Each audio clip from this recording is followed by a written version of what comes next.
Welcome to YSM news. Prabhas the Raja Saab cinema కోసం అభిమానులు ఆతృతగా ఎదురుచూస్తున్నారు.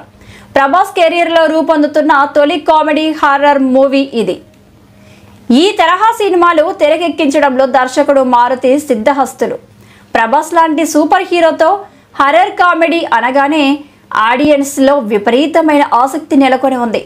తాజాగా దర్శకుడు మారుతి సోషల్ మీడియా వేదికగా అభిమానులతో ఇంటరాక్ట్ అయ్యారు. ఈ సందర్భంగా ఓ అభిమాని, మీకు సంతృప్తి అనిపించినప్పుడే సినిమా రిలీజ్ చేయండి, కావలసినంత సమయం తీసుకోండి, పర్లేదు, నవంబర్ అయినా వచ్చే ఏడాదైనా మేం బాధపడం, అయితే రిలీజ్ విషయంలో అధికారికంగా సమాచారం ఇవ్వండి, అప్పుడు అభిమానులు మిమ్మల్ని ఇబ్బంది పెట్టరు అని పేర్కొన్నాడు.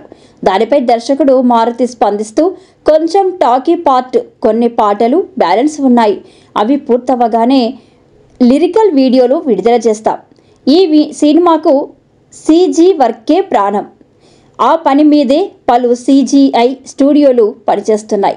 కొన్ని స్టూడియోల అవుట్పుట్ బాగుంది, ఇంకొన్ని స్టూడియోల వర్క్ కోసం వెయిట్ చేస్తున్నాం. ఈ ప్రాసెస్లో ఎన్నో అంశాలు ఇన్వాల్వ్ అవునున్నాయి. ఇది ఒక్కరు చేసే పని కాదు, సమయం పడుతుంది. CG వర్క్ వెరిఫికేషన్ అవ్వగానే నిర్మాతలే రిలీజ్ డేటు ప్రకటిస్తారు. అంచనాలు అందుకు అంతా కష్టపడుతున్నాం, కాస్త ఓపిక పట్టండి అంటూ మారుతి చెప్పుకొచ్చారు.